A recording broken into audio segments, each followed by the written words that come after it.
Today is Monday, the 13th of July, 2026. My name is Francisco Gaffney, and this is my daily streaming all about governance, risk, compliance, and advisory boards.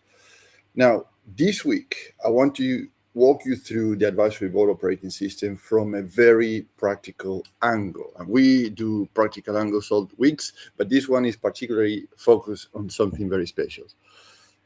How do you scale without breaking the business? Because many times when people are talking about scaling or growing their businesses, they start to get what is called growing pains. But actually, I think that is a signal, and a very good signal, that something is not quite right. Because that is where many founders get caught. The business grows, revenue moves, the team gets bigger, more people are involved, more clients arrive, also more partners. Your channel, your distribution system is getting bigger, and all these, from the outside, it looks like an absolutely fantastic progress and something that you can go with a badge of honor and say, well, look what we're doing. But inside the business, some things, and perhaps many things, feels very off, like what the people say. These are the growing pains. And which are these growing pains? And are no named but put in the same bag or the same tag. Is margin gets harder to defend, delivery gets harder to manage, decisions take longer than expected, the founder yourself get pulled into more problems and direction that you can handle. And if you have a board, the board pack gets thicker, but the truth does not get clearer, right? So it's more documentation, more processes, more things going on, but actually the clarity of what you're doing is not there. So that is not a clean scale. That is a bigger version of the same weaknesses that you had before. Let me repeat that. When you are getting this kind of growing pains, it's a bigger version of the same weaknesses that you already carrying over. So if we look at the model, we scale, we have the scale, the commercial acceleration that sits on top, the predictability sits on the right, systems at the bottom, and edge, which is your innovation, your transformation, on the left. And in the center, right in the center, you have the advisory board operating system, which is the whole model itself. That center matters because the advisory board is not there to add more noise. It's there to help you as a founder or your board or your leadership team join the moving parts. And you see there are many parts in this model, but we are not going to go through all of them. We're going to go section by section to make sure that you understand how we can help with an advisory board operating system to make those growing pain be controlled, addressed, and put in the right direction to make sure that your team scales and grows in a phase and a velocity that actually is much better and controllable and predictable. So let's take a look at three problems with this. Problem number one is the false growth. This is when revenue rises, but the system underneath gets more chaotic. So sales improve, but delivery weakness. So you have one or the other. More clients coming in, but cash gets harder to manage. So it's one or the other. So more people join, but accountability becomes less clear. So you have more people, but less accountability. So it's one or the other. So the company is growing. It looks like it's growing, but the business is getting heavier because it's one or the other. It's not the two making the progress that you're looking for. Problem number two is money arriving into a weak machine. So you might be very skillful and you present a very good presentation to your investors, the bank, or your shareholders. Growth capital, new customers, new partnerships, or bigger contracts can make a weak operating model more dangerous, right? So you might bring that into the company, but make it more dangerous. If the business cannot explain your margins, your cash, your delivery capacity, control ownership, and leadership bandwidth, meaning that you cannot be in the same place at the same time, more growth can expose those cracks very, very fast. And that is start to get very dangerous. And problem number three is that scale exposing weak productivity. And this is something that is a hidden thing that actually we can do it because at this point we think that we have a very strong productivity. But what happens if the orders double in terms of services or products? So the company adds people, but the output does not rise in the same way. So the team gets bigger, but you, as a founder, still are the shortcut for everything else, or your leadership team. So meeting increase, but decisions do not improve. The board sees activity, if you have a board, by the way, but not value per person. And value per person is a measurement to understand what revenue is produced per person per hour. That is where scale becomes very expensive, because you are bringing more people to address things actually should be automated or well documented or have an operation procedure that you don't have. So everybody's coming in, all hands on deck, as they said. But all hands on deck also is like too many cooks in the kitchen, right? So in other words, imagine bolting a bigger engine into a car with loose wheels. You do not get a better journey, I can assure you. You get a faster recipe for disaster, if you may. Now, I don't want to be negative in this case, but actually, you've seen so many companies that were well funded, have a second round, raise for a second time or third time, and they fail because actually these basics were not covered from the very beginning. Now, as a board advisor, what I would propose to consider is the following. First, define good growth before you chase more of it, right? And what I mean with this is a growth or a good growth means revenue, operations, governance, and capital move together. It's not like a revenue on one side, operation on the other side, governance on the other side. So they move as a block.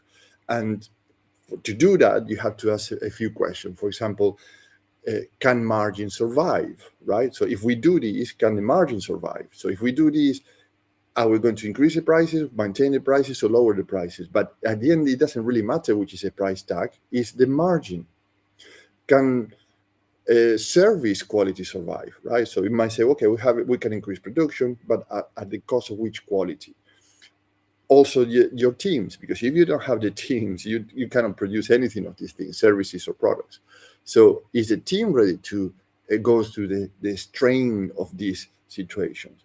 Can the balance sheet survive too, or the control model survive, right? So you're governing your risk, your compliance. So if the answer of any of these questions is vague, the business perhaps is not ready to scale, is ready for hoping that will do what it's supposed to do, or deliver what it's supposed to deliver. And that is what is called the growing pains. The second point is use the advisory board operating system, the model that we have in front of us, from the assets lens point of view.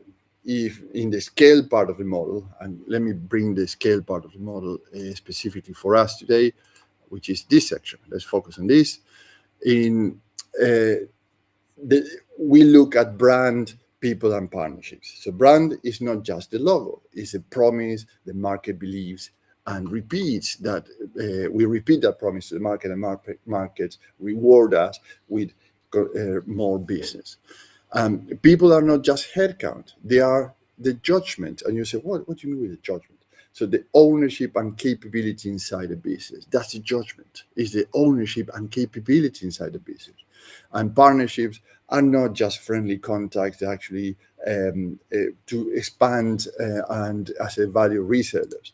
They are the routes to reach further and beyond our capacity.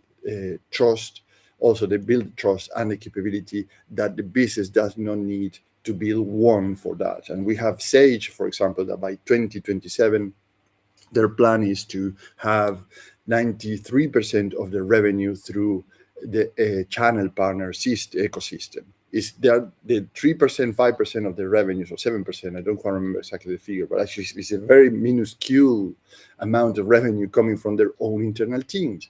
Most of the revenue, pretty much everything of the revenue, is coming from the distribution channels. And why they do that? Why do you think that they do that? Because actually it's very efficient, it's very fast, and also it's very reliable. So in the city, instead of having, or in a postcode, a group of salespeople in your own house that actually can have certain capacity to address to the market, you have 20, 30 partners, right? With their own customers, with their own trust system built already, with their own relationships. So it's much easier, much solid, much efficient to grow through distribution than from your own inside sales team. The third thing I want to mention to today is make commercial acceleration boring in the best possible way. And we say, what do you mean with that? Well, that means clear decision rights, clear commercial focus, clear delivery ownership, clear partner logic, clear measurements of whether growth is making the business stronger or weaker. A good advisory board helps here because it gives you the founder outside judgment at the exact point where the business is tempted to rush. And sometimes slowing down is the best decision that you can make, because rushing into things probably indicates reactions, not response. And when you are reacting, you are not thinking things through very well. Pretty much you are impulsively doing things. Yeah, it might look like documented in a deck or in a meeting, etc. But is that contributing to the overall growth or scaling of the company, or is just a response or a reaction to a circumstance, right? So you'll have to look into this. Sometimes losing one battle allows you to win the war, as they say. So I can say it sounds like things actually the board might say, or I can say as an advisor, is like the plan is ambitious, but the control points are not clear, right? So here's one of the things that you might hear from the advisory board. Other thing that you might hear is the team is busy, like it looks very busy, right? But accountability is still too soft, right? So the people don't have that ownership of what they do. Or you might hear things like growing is happening, that's true, but the business carry too much weight to move cleanly. It means actually it start to slow down because it's spinning the wheels, right? There is an advancement, but the wheels start to spin more revolutions than actually the traction that it's producing. So that is not a criticism, by the way, is a useful challenge. And the useful challenge means actually we are not challenging you like a confrontation. It's like let's look at this and how we can provide solutions to these problems or these circumstances that before they become a problem. And this is where the rotating advisory board model matters. Sometimes the business needs a commercial operator. Sometimes it needs a governance mind. Sometimes it needs a sector expert. And many times just need somebody that takes the business through the next stage where they already done that already. So they already have a capacity to do this because they already know the pitfalls in front of the company when they are doing that expansion, growth, or reaching out to the market. So this is all the challenge. So sometimes people think that one permanent executive can solve all that. And unfortunately, it's not true. They might solve one of them or two of them, but not all of them.